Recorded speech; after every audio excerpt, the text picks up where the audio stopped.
Des coups de ciseaux et les nouveaux locaux de l'Institut consulaire d'études et de formation de la Chambre de commerce et d'industrie du Mali sont désormais opérationnels.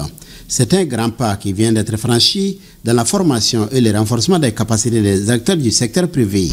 Pour le président de la Chambre de commerce et d'industrie du Mali, Mandiou Sempara, cette infrastructure initiée depuis 2014 est la concrétisation de la vision de plusieurs présidents de la CECIM et un engagement du secteur privé afin de combler les manques de formation dans des domaines moins vulgarisés. La construction de l'Institut, qui s'est effectuée sur plusieurs exercices budgétaires, s'inscrit dans le cadre d'une réforme.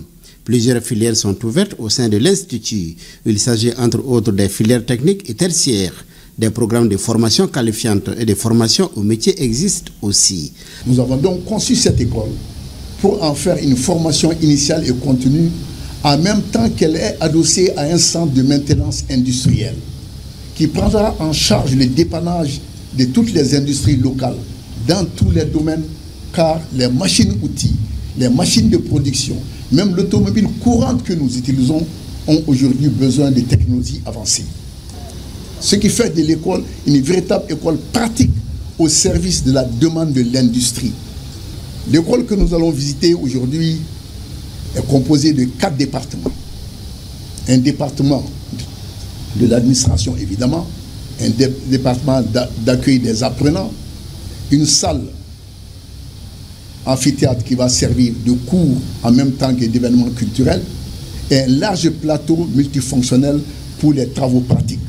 L'Institut consulaire d'études et de formation de la CECIM, qui assure la formation initiale et continue dans le domaine des métiers, occupera désormais une place de choix dans les dispositifs de formation et de fourniture de compétences pour le développement de notre pays. Au nom du parrain de cette cérémonie d'inauguration, savoir son Excellence le général d'armée Assimi Goïta, président de la transition, chef de l'État, transmettre ses chaleureuses félicitations au président de la Chambre de commerce et d'industrie du Mali, bien entendu, et à tous ses collaborateurs. C'est un motif de fierté et de satisfaction. Nous connaissons tous le rôle et l'importance de la Chambre de commerce et de l'industrie, le secteur privé de manière générale, dans notre économie nationale. En particulier durant des périodes sombres de sanctions illégitimes de la CEDEAO et de l'UEMOA. Nous savons que par patriotisme, nos opérateurs économiques, le secteur privé, a joué un rôle prépondérant en vue de faire face à ces sanctions, bien entendu, et de rendre notre économie nationale beaucoup plus résiliente. À travers l'inauguration de ce joyau architectural, la Chambre de commerce et de l'industrie, nous savons, sa mission initiale est de préserver les intérêts des membres, des opérateurs économiques de manière générale. On sait également que historiquement, c'est la CECIM contribuer au renforcement de capacités de ses membres.